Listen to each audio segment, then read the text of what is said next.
ನಮಸ್ತೆ. ನಾನಿವತ್ತು ಶುಗರ್ ಇದ್ದವರೆಲ್ಲ ತಿನ್ನುವಂತಹ ರಾಗಿ ಚಪಾತಿಯೊಂದಿಗೆ ಬಂದಿದ್ದೇನೆ. ಈಗ ರಾಗಿ ಚಪಾತಿ ಯಾವ ಥರ ಮಾಡೋದು ಅಂತ ತೋರಿಸ್ಕೊಡ್ತಾ ಇದ್ದೇನೆ, ಬನ್ನಿ. ನಾನಿಲ್ಲಿ ಒಂದು ಪಾತ್ರೆ ತಗೊಂಡಿದ್ದೇನೆ. ಪಾತ್ರೆಗೆ ರುಚಿಗೆ ಬೇಕಾದಷ್ಟು ಉಪ್ಪು ಹಾಕ್ಕೊಳ್ತಾ ಇದ್ದೇನೆ. ಹಾಗೆ ಸ್ವಲ್ಪ ಬಿಸಿ ನೀರನ್ನು ಹಾಕ್ಕೊಳ್ತಾ ಇದ್ದೇನೆ. ನಾನಿಲ್ಲಿ ಒಂದು ಬಾಳೆಹಣ್ಣನ್ನು ತಗೊಂಡಿದ್ದೇನೆ, ಕದಳಿ ಬಾಳೆಹಣ್ಣು. ನೀವಿಲ್ಲಿ ಅರ್ಧ ಬಾಳೆಹಣ್ಣು 4 ಚಪಾತಿ ಎಲ್ಲ ಮಾಡೋದಾದರೆ ಅರ್ಧ ಬಾಳೆಹಣ್ಣು ಹಾಕಿದರೆ ಸಾಕು. ಇದು ಬಾಳೆಹಣ್ಣು ಹಾಕಿದರೆ ಏನಾಗೋದಿಲ್ಲ, ಸ್ವಲ್ಪ ಸ್ವೀಟ್ ಆಗ್ತದೆ ಅಷ್ಟೇ.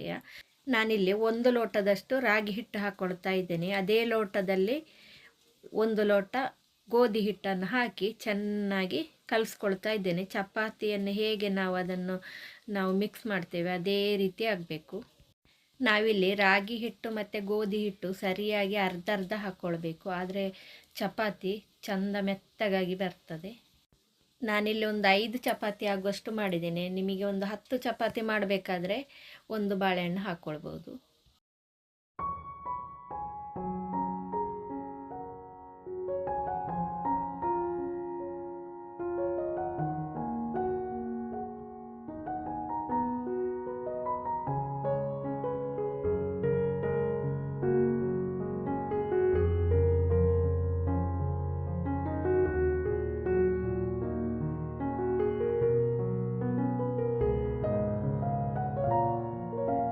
ನೋಡಿ, ಚಪಾತಿ ಎಲ್ಲ ಮಾಡಿ ಆಯಿತು.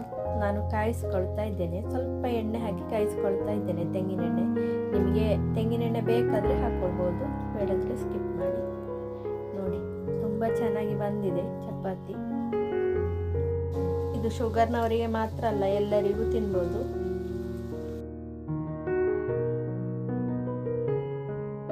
ಹಾಗೆ ವಿಡಿಯೋ ಹೊಸೊಬ್ಬರು ನೋಡ್ತಾ ಇದ್ದರೆ ಲೈಕ್, ಶೇರ್, ಸಬ್ಸ್ಕ್ರೈಬ್ ಮಾಡೋದನ್ನು ಮರಿಬೇಡಿ.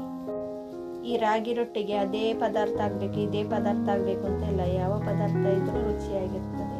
ಬೆಳಗ್ಗೆ ನಾವು ಸ್ವಲ್ಪ ಲೇಟಾಗಿ ಎದ್ದರೂ ಸಹ ಈ ಚಪಾತಿಯನ್ನು ನಮಗೆ ಮಾಡಿಕೊಳ್ಬೋದು. ತುಂಬ ಸುಲಭ ಸಹ ಉಂಟು, ತುಂಬ ರುಚಿಯಾಗಿ ಇರ್ತದೆ. ಹಾಗೆ ಇವತ್ತಿನ ವಿಡಿಯೋವನ್ನು ಇಲ್ಲಿಗೆ ಮುಗಿಸ್ತಾ ಇದ್ದೇನೆ. ಇನ್ನೊಂದು ರುಚಿಯಾದ ಅಡಿಗೆಯೊಂದಿಗೆ ಮತ್ತೆ ಬರ್ತೇನೆ. ಎಲ್ಲರಿಗೂ ಧನ್ಯವಾದ.